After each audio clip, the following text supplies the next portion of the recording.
ഇന്ന് ഞാനിവിടെ ഉണ്ടാക്കി കാണിക്കുന്നത് ഈ ചൂട് കാലത്ത് വയറും മനസ്സും ഒരുപോലെ തണുപ്പിക്കുന്ന നല്ലൊരു ഹെൽത്തി ഡ്രിങ്ക് ആണ്. ഇതുണ്ടാക്കാൻ വീട്ടിലുള്ള വളരെ കുറച്ച് സാധനങ്ങൾ മതിയാകും, എന്നാൽ തന്നെ നല്ല ഹെൽത്തിയുമാണ്. നോമ്പ് തുറക്കാനൊക്കെ പെട്ടെന്ന് ഉണ്ടാക്കിയെടുക്കാൻ പറ്റുന്ന ഈ ഒരു ഡ്രിങ്ക് എങ്ങനെ ഉണ്ടാക്കുന്നതെന്ന് നോക്കാം. യമ്മി അടുക്കളയിലേക്ക് സ്വാഗതം.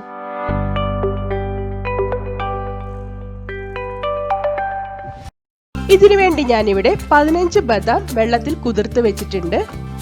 ബദാം എടുത്ത അതേ അളവിൽ തന്നെ 15 കാഷ്യൂനട്ടും വെള്ളത്തിൽ കുതിരാനായി വെച്ചിട്ടുണ്ട്.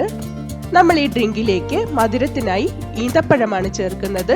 15 ഈന്തപ്പഴം ഇതുപോലെ വെള്ളത്തിൽ കുതിർത്ത് വെച്ചിട്ടുണ്ട്. ഇനി നമ്മൾക്ക് വേണ്ടത് ചിയ സീഡ്സ് ആണ്. ഞാനിവിടെ 2 ടേബിൾ സ്പൂൺ ചിയ സീഡ്സ് ഒരു ബൗളിലേക്ക് എടുക്കുന്നുണ്ട്.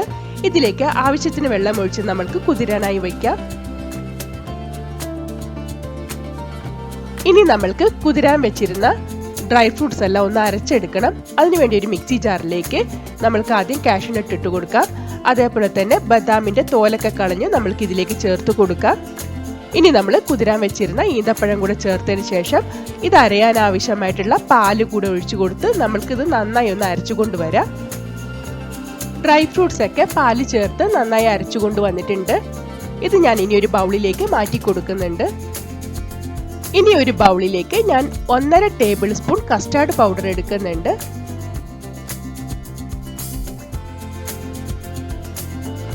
ഇതിലേക്ക് ഒരല്പം പാലൊഴിച്ച് കട്ടയൊന്നുമില്ലാതെ നന്നായി ഒന്ന് കലക്കിയെടുക്കണം. നമ്മളുടെ ഡ്രിങ്കിന് നല്ലൊരു ഫ്ലേവറും തിക്നെസ്സും കിട്ടാൻ വേണ്ടിയിട്ടാണ് നമ്മൾ കസ്റ്റാർഡ് പൗഡർ ചേർത്ത് കൊടുക്കുന്നത്. കസ്റ്റാർഡ് പൗഡറുടെ കട്ടകളൊന്നുമില്ലാതെ കലക്കി വെച്ചിട്ടുണ്ട്. ഇനി നമ്മൾക്ക് ഡ്രിങ്ക് ഉണ്ടാക്കാൻ തുടങ്ങാം. ചൂടായ ഒരു കടായിലേക്ക് ഞാനിവിടെ 3 ടേബിൾ സ്പൂൺ പഞ്ചസാര ചേർത്ത് കൊടുക്കുന്നുണ്ട്. നമ്മൾ ഇത് കാരമലൈസ് ചെയ്തെടുക്കാനാണ് ഇതുപോലെ പഞ്ചസാര ചേർത്തെടുക്കുന്നത്. പഞ്ചസാര പെട്ടെന്ന് തന്നെ ഉരുക്കി കിട്ടാനായി നമ്മൾക്ക് ഇതുപോലെ നിരത്തി ഇട്ട് കൊടുക്കാം. ഇത് ഒരുപാട് ഉരുക്കി ബ്രൗൺ കളറാക്കി എടുക്കരുത്. ചെറുതായി ഒന്ന് ഉരുക്കി ഒരു കളർ ചേഞ്ച് ആകുമ്പോൾ തന്നെ നമ്മൾക്ക് ഇതിലേക്ക് പാലൊഴിച്ചു കൊടുക്കേണ്ടതാണ്. ഇപ്പോ പഞ്ചസാരയൊക്കെ ഉരുകി വരാൻ തുടങ്ങിയിട്ടുണ്ട്.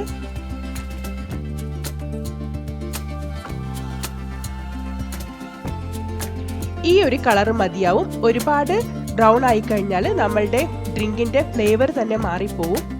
ഇപ്പോ പഞ്ചസാരയൊക്കെ പാകത്തിന് കളർ ചേഞ്ച് ആയി കാരമലൈസ്ഡ് ആയിട്ട് വന്നിട്ടുണ്ട്. ഈ ഒരു കളർ മതിയാവും. ഇനി ഇതിലേക്ക് ഞാൻ 1 ലിറ്റർ പാലാണ് ചേർത്ത് കൊടുക്കുന്നത്. ഇനി ഇത് നന്നായി ഒന്ന് തിളപ്പിച്ചെടുക്കണം.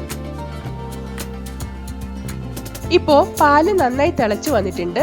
ഇനി നമ്മൾ ഇതിലേക്ക് നമ്മൾ നേരത്തെ അരച്ചു വെച്ചിരിക്കുന്ന കാഷ്യൂനട്ടും ഈന്തപ്പഴവും ബദാമും കൂടി അരച്ചത് ചേർത്ത് കൊടുക്കാം.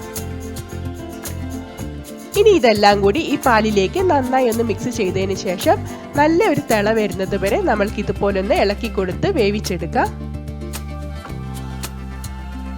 ഡ്രൈ ഫ്രൂട്ട്സ് അരച്ചത് ചേർത്ത് കൊടുത്തതിന് ശേഷം ഏകദേശം 2 മിനിറ്റ് കൊണ്ട് തന്നെ പാല് നന്നായി വീണ്ടും തിളച്ചു വരാൻ തുടങ്ങിയിട്ടുണ്ട്. ഇത് അടിയിൽ പിടിക്കാതെ നന്നായി ഒന്ന് ഇളക്കി കൊടുത്തുകൊണ്ട് വേണം നമ്മളിത് തിളപ്പിച്ചെടുക്കാനായിട്ട്. നമ്മൾ ഇതിലേക്ക് ഇനി വേറെ എക്സ്ട്രാ മധുരം ഒന്നും ചേർക്കുന്നില്ല. ഈന്തപ്പഴത്തിന്റെ മധുരം തന്നെ മതിയാവും. അഥവാ നിങ്ങൾക്ക് അധികം മധുരം വേണമെങ്കിൽ ഈ സമയത്ത് ഇതിലേക്ക് പഞ്ചസാരയോ മിൽക്ക് മെയ്ഡോ ചേർത്ത് കൊടുക്കാവുന്നതാണ്. ഇനി ഇതിലേക്ക് നമ്മൾ കസ്റ്റർഡ് പൗഡർ കലക്കിയത് ചേർത്ത് കൊടുക്കാം. കസ്റ്റർഡ് പൗഡർ ചേർത്ത് കൊടുത്തതിന് ശേഷം ഇത് ഒരു 2 മിനിറ്റ് കൂടി നമ്മൾക്കൊന്ന് തിളപ്പിച്ചെടുക്കണം. ആ സമയം കൊണ്ട് ഈ ഡ്രിങ്കിന് നല്ലൊരു തിക്നെസ്സും ഒക്കെ വരും. ഇപ്പോ നമ്മളുടെ ഡ്രിങ്ക് ഇവിടെ പാകത്തിന് കുറുകി വന്നിട്ടുണ്ട്. ഇനി നമ്മൾക്ക് ഫ്ലെയിം ഓഫ് ചെയ്തിട്ട് ഇതൊന്ന് തണുക്കാനായി മാറ്റി വയ്ക്കാം. തണുത്തതിന് ശേഷം നമ്മൾക്കിതൊരു ബൗളിലേക്ക് മാറ്റാം. അതിനുശേഷം ഇത് ഒരു അരമണിക്കൂർ നമ്മൾക്കൊന്ന് ഫ്രിഡ്ജിൽ വെച്ച് തണുപ്പിച്ചെടുക്കാം. അരമണിക്കൂർ തണുപ്പിച്ചെടുത്തതിന് ശേഷം ഞാനിവിടെ ഫ്രിഡ്ജിൽ നിന്ന് പുറത്തെടുത്തിട്ടുണ്ട്. ഇനി നമ്മൾ നേരത്തെ കുതിരാൻ വെച്ചിരുന്ന ചിയ സീഡ്സ് ഇതിലേക്ക് ചേർത്ത് കൊടുക്കാം. ഇനി ഇതെല്ലാം നന്നായി ഒന്ന് മിക്സ് ചെയ്തെടുക്കാം. നമ്മളുടെ ഡ്രിങ്ക് ഇവിടെ തയ്യാറായിട്ടുണ്ട്.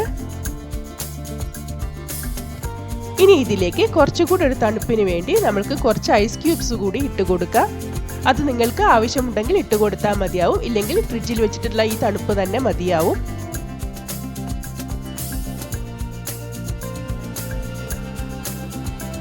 വളരെ ഹെൽത്തി ആയിട്ടുള്ള ഈ ഒരു സമ്മർ ഡ്രിങ്ക് ഇവിടെ റെഡി ആയിട്ടുണ്ട്. വളരെ എളുപ്പത്തിൽ ഉണ്ടാക്കിയെടുക്കാൻ പറ്റുന്ന നല്ലൊരു ഡ്രിങ്കാണിത്. ഇനി ഇതിൻ്റെ മുകളിലേക്ക് കുറച്ച് ഡ്രൈ ഫ്രൂട്ട്സ് അരിഞ്ഞത് നമ്മൾക്കൊന്നിട്ട് ഡെക്കറേറ്റ് ചെയ്തതിന് ശേഷം ഗ്ലാസ്സിലേക്ക് സെർവ് ചെയ്യാവുന്നതാണ്. ഈ ചൂട് കാലത്ത് എല്ലാവർക്കും കഴിക്കാൻ പറ്റുന്ന നല്ലൊരു ഹെൽത്തി ആയിട്ടുള്ള സമ്മർ ഡ്രിങ്കാണ് ഇന്ന് ഞാനിവിടെ ഉണ്ടാക്കി കാണിച്ചത്. നിങ്ങളും ഇതുപോലെ ഉണ്ടാക്കി നോക്കൂ. വീട്ടിലുള്ള ചേരുവകൾ വെച്ച് പെട്ടെന്ന് ഉണ്ടാക്കിയെടുക്കാനും പറ്റും. നല്ല ഹെൽത്തിയുമാണ്.